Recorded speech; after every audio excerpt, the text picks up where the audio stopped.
ಇದರ ಪರಿಣಾಮ ಮಧ್ಯಪ್ರಾಚ್ಯದಲ್ಲಿ ಆಗ್ತಾ ಇರುವಂತಹ ಯುದ್ಧದ ಪರಿಣಾಮ ನಮ್ಮ ದೇಶದ ಮೇಲೆ, ರಾಜ್ಯದ ಮೇಲೆ ಇನ್ನೂ ಕೂಡ ಆಗ್ತಾ ಇದೆ, ಮುಂದುವರೆದಿದೆ. 21ನೇ ದಿನವೂ ಕೂಡ ರಾಜ್ಯದಲ್ಲಿ ಕಮರ್ಷಿಯಲ್ ಸಿಲಿಂಡರ್ ಸಂಕಷ್ಟ ಮಾತ್ರ ಬಗೆಹರಿದಿಲ್ಲ. ಒಂದು ಕಡೆ ಹಾರ್ಮೋಜ್ ಜಲಸಂಧಿಯನ್ನ ಭಾರತಕ್ಕೆ ಮುಕ್ತಗೊಳಿಸಿದೆ ಇರಾನ್. ಅಂಥದರ ನಡುವೆಯೂ ಕೂಡ ರಾಜ್ಯದಲ್ಲಿ ಸಿಲಿಂಡರ್ ಸಮಸ್ಯೆ ಕಂಟಿನ್ಯೂ ಆಗಿದೆ.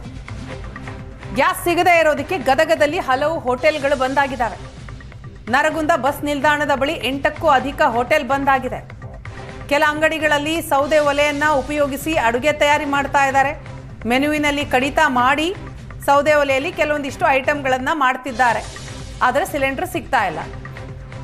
ಸರ್ಕಾರ ಬೇಗ ಸಿಲಿಂಡರ್ ಸಮಸ್ಯೆಯನ್ನು ಬಗೆಹರಿಸಲಿ ಅನ್ನೋದು ಹೋಟೆಲ್ ಮಾಲೀಕರ ಅಳಲು. ಗದಗ ಜಿಲ್ಲಾ ನರಗುಂದ ತಾಲೂಕಿನವರು ಈಗ ನಮಗೆ ಗ್ಯಾಸ್ ಸಿಗೋಲ್ಲು ರೀ. ಕಮರ್ಷಿಯಲಿನೂ ಗ್ಯಾಸ್ ಸಿಗಲಾರ್ದಕ್ಕೆ ಈಗ ಒಲಿ ಮೇಲೆ ಮಾಡ್ಕೊಂಡು ನಾವು ಬರಾಕತ್ತೀವಿ. ಈಗ ಏನಾರ ಗ್ಯಾಸ್ ಕೇಳಕ್ಕೆ ಹೋಗೋಕೆ ಈಗ 1700 ರೂಪಾಯಿ ಇತ್ತು, ಈಗ 3,500-4,000 ರೂಪಾಯಿ ಮಾಡ್ಯಾರ ಅವರು. ಏನು ನಮಗೆ ಇದನ್ನು ಮಾಡವಲ್ರಿ. ಆ ಸಂಕಟಕ್ಕೆ ಒಂದೀಸ್ ಅಂಗಡಿ ಎಲ್ಲ ಬಂದಾಗತ್ತವ್ರಿ.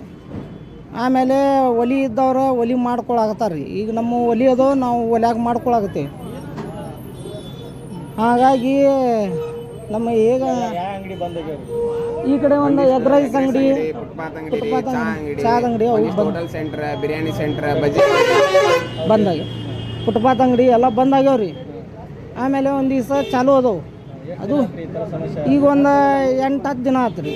ಇದೇ ಸೇಮ್ ಐತೆ ರೀ. ಕಮರ್ಷಿಯಲಿ ಇಲ್ರಿ. ಅದು ಸಿಗ್ತಾವೆ. ಮೊದ್ಲಾಗ 1700-1800 ಹಿಂಗಿದ್ದು, ಈಗ 3,500-4,000 ರೂಪಾಯಿ. ಗದಗ ಜಿಲ್ಲಾ ನರಗುಂದ ತಾಲೂಕು.